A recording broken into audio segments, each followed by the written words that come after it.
Manchester United dikabarkan selangkah lagi bisa mendapatkan tanda tangan striker berbakat Atletico Madrid Matheus Cunha senilai 50 juta euro. Diyakini, transfer ini tidak akan melibatkan Cristiano Ronaldo sebagai alat tukar. Namun, Atletico disebut-sebut cukup tertarik menjajal tenaga veteran Portugal itu, yang sampai saat ini masih mendesak agar dikeluarkan dari Old Trafford menyusul keinginan dirinya untuk tampil di Liga Champions. Di samping itu, manajer Erik ten Hag memahami keinginan Ronaldo untuk hengkang dan berharap bisa memperjelas masa depan sang mega bintang sebelum bursa transfer musim panas ini ditutup. Red Devils masih berhasrat untuk memperbaiki skuad mereka di musim ini setelah diterjang dua hasil mengejutkan di dua laga awal Liga Primer Inggris. Cunha sendiri bergabung dengan Atletico di musim lalu dengan mahar transfer 22 juta pound. Dia sebelumnya menjalani kampanye 3 musim di Bundesliga bersama RB Leipzig sebelum hengkang ke Hertha Berlin, di mana dia bermain 40 laga dan mencetak 13 gol. Pemain 23 tahun itu sudah mengumpulkan 7 caps bersama timnas Brasil. Cunha tampil sebagai pemain pengganti di beberapa menit terakhir saat Atletico melibas Getafe 3-0, dengan Morata mencetak brace dalam kemenangan skuad Diego Simeone itu. Kemungkinan, itu bakal jadi laga terakhir Cunha di Atletico seiring Man United diyakini telah menutup kesepakatan negosiasi pada Senin malam lalu.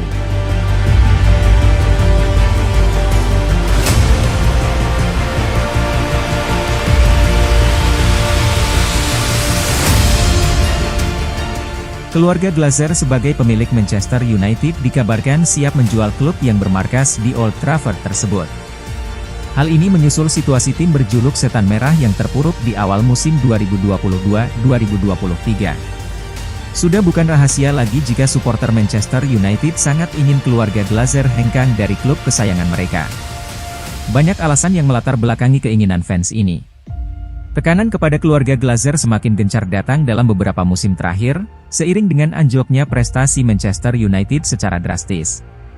Terbaru, fans Manchester United berencana untuk memboikot big match kontra sang rival abadi, Liverpool di Old Trafford pada Selasa dini hari pekan depan.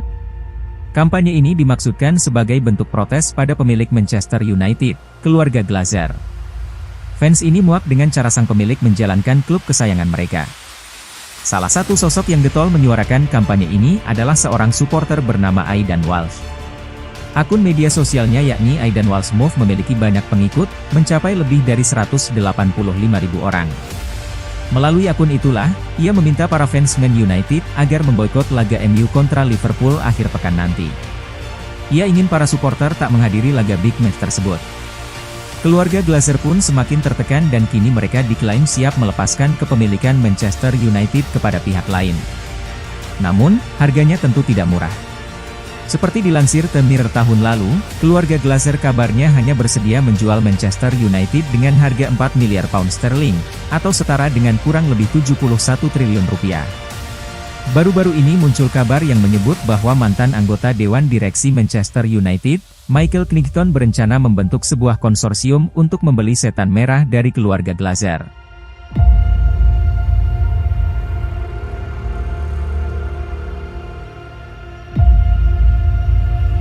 Setan Merah sudah lama menginginkan bintang muda asal Brasil itu, tapi Ajax dalam posisi tidak terburu-buru untuk menjualnya. Bintang Ajax, Antony tidak mengesampingkan reuni dengan Erik ten Hag di Manchester United sebelum jendela transfer musim panas ditutup, meski masih menikmati waktunya di Belanda. Setan Merah belum menyerah untuk mengejar Antony, meskipun tawaran terbaru mereka sebesar 60 juta euro masih jauh di bawah permintaan Ajax senilai 80 juta euro. Raksasa Eredivisie itu sangat ingin mempertahankan bintang muda asal Brasil itu setelah menjual Lisandro Martinez ke United, Sebastian Haller ke Borussia Dortmund dan Ryan Gravenberch ke Bayern Munich dengan biaya yang cukup besar. Antony membahas kemungkinan pindah ke Old Trafford setelah mencetak gol solo sensasional dalam kemenangan 6-1 Ajax atas Groningen. "Apakah Ten Hag akan menelepon saya?" "Tidak tahu," kata Antony kepada NOS. "Ia harus mendiskusikan ini dengan agen saya fokus di sini. Yang akan datang ya nanti datang, kita lihat saja nanti." Ia menambahkan, "Saya merasa baik-baik saja di Ajax. Saya memberikan segalanya untuk klub ini, setiap menit, jadi saya mencintai kota ini dan klub ini." Anthony bergabung dengan Ajax dari Sao Paulo pada Juli 2020, menandatangani kontrak 5 tahun. Durasi kontraknya adalah rintangan lain bagi United karena raksasa Belanda itu jelas tidak terburu-buru untuk menjual pemain sayap mereka tersebut. Pelatih Ajax, Alfred Schreuder menepis pembicaraan tentang potensi kepergian Anthony sembari meyakini bahwa dirinya bisa menjaga skuad yang ada sekarang ini tetap utuh. Saya tidak bisa berbuat apa-apa dengan itu, saya berasumsi kami akan mempertahankan semua pemain, kata Schreuder setelah pertandingan lawan Groningen. Ditanya mengenai pentingnya pemain berusia 20 tahun itu bagi Ajax, manajer Belanda itu menjawab, Anda dapat melihat bahwa ia benar-benar dapat membuat perbedaan dalam pertandingan ini. Ia juga menunjukkan itu di Liga Champions tahun lalu. Caranya bertindak, tetapi juga melakukan tugasnya secara defensif.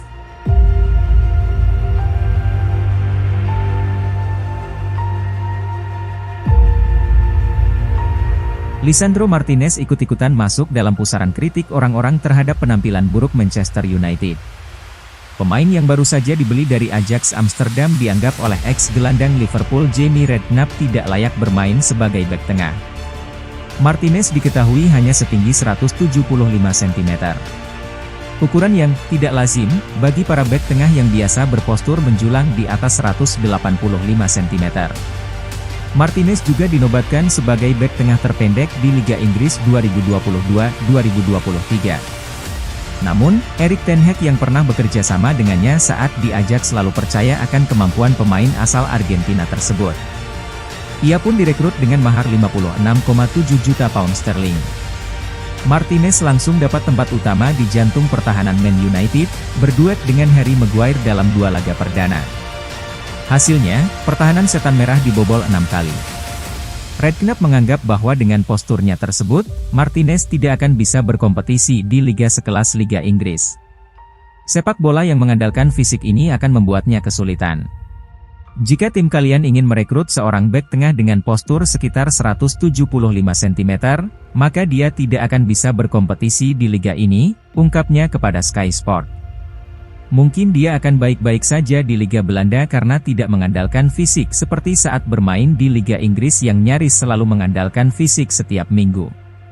Kelemahan itu akan diekspos oleh tim semacam Brentford, Brighton, bahkan Liverpool, ujarnya. Menurut Redknapp, posisi Martinez harus berubah dari seorang bek tengah menjadi seorang gelandang. Bahkan untuk posturnya itu, Martinez tetap akan dicap sebagai gelandang yang kecil di dataran Inggris. Dia tidak cukup tinggi. Kalau saja dia jadi gelandang, tubuhnya tetap kecil, apalagi kalau dia sebagai bek tengah, ucapnya. Dia mungkin perlu waktu, tetapi dia bisa saja bermain di lini tengah.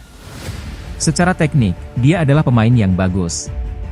Dia kan pernah bermain di Liga Belanda, jadi dia tahu betul soal permainan, lanjutnya. Manajer Brentford Thomas Frank mengungkap salah satu taktiknya saat menghajar Man United 4-0. Pelatih asal Denmark itu sengaja menginstruksikan anak asuhannya untuk mengirimkan umpan-umpan lambung kepada Martinez. Kami tahu kelemahan itu. Pilihannya, kalau kami tidak memenangkan bola udara itu, maka kami akan memenangkan bola kedua, katanya. Kami lihat Brighton melakukan hal serupa dan itu berjalan lancar. Kami berpikir, mungkin itu bisa menjadi senjata yang bisa kami gunakan di pertandingan, katanya lagi.